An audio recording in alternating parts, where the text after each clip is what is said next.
రోమిల్కి రాసిన పత్రిక 12వ అధ్యాయం 12వ వచనంలో ఈ విధంగా రాయబడి ఉంటుంది. శ్రమయందు ఓర్పు గలవారి ప్రార్థనయందు పట్టుదల కలిగి ఉండని పరిశుద్ధ లేఖనం మనకు సెలవిస్తూ ఉంది.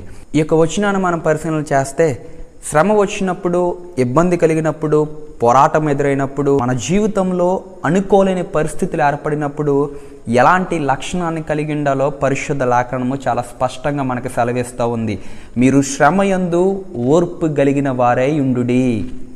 మన జీవితంలో శ్రమ ఎదురవుతున్నప్పుడు, శోధన ఎదురవుతున్నప్పుడు మనము ఓర్పు అనే ఒక లక్షణాన్ని మన జీవితంలో కలిగి ఉండాలి. పరిశుద్ధ గ్రంథంలో యేసేపుని మనం పరిశీలన చేసినట్లయితే సొంత అన్నల చేత అసూయతో త్రోసివేయబడ్డాడు, నెట్టివేయబడ్డాడు, పరాయ దేశానికి ఒక బానిసగా అమ్మివేయబడ్డాడు, చేయని నేరానికి శిక్షణ అనుభవించాడు, ఎన్నో విపత్కరమైన పరిస్థితులు తన జీవితంలో ఎదుర్కొన్నాడు. కానీ ఏనాడు కూడా దేవుని దూషించి దేవుని విడిచిపెట్టిన స్థితిలో యేసేపు లేడు. ప్రతి విషయాన్ని తన జీవితంలో ఓర్చుకోవడం ప్రారంభించాడు.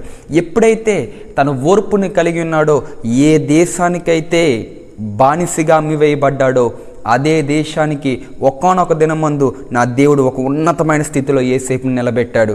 కారణం ఏంటిదో తెలుసా?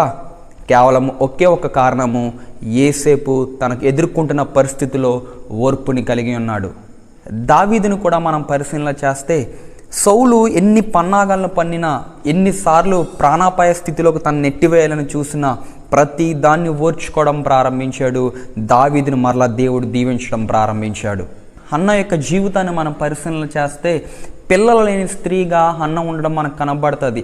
దాని చేత ఎన్నో రకాల శోధనలు ఎదుర్కొంది, ఎన్నో విపత్కరమైన పరిస్థితులను తన జీవితంలో ఎదుర్కొంది, లేనిపోని సూటిపోటి మాటలు తన జీవితంలో ఎదుర్కొంది, అవమానింపబడింది, అవహేళనలు చేయబడింది. అర్థం చేసుకోవలసిన పెనినా సహితము వ్యతిరేకంగా మాట్లాడడం ప్రారంభించింది. అలాంటి స్థితిలో తన బాధనంతటినీ దేవునితో చెప్పుకుంటూ ప్రతి పరిస్థితిని ఓర్చుకోవడం అలవర్చుకుంది. ఒకానొక సమయం వచ్చినప్పుడు దేవుడు హన్నాని జ్ఞాపకం చేసుకున్నాడు, ప్రార్థనకు ప్రతిఫలం ఇచ్చాడు. గొప్ప ప్రవక్త అయిన సమూయేలుని ఒక బిడ్డగా దేవుడు అనుగ్రహించాడు.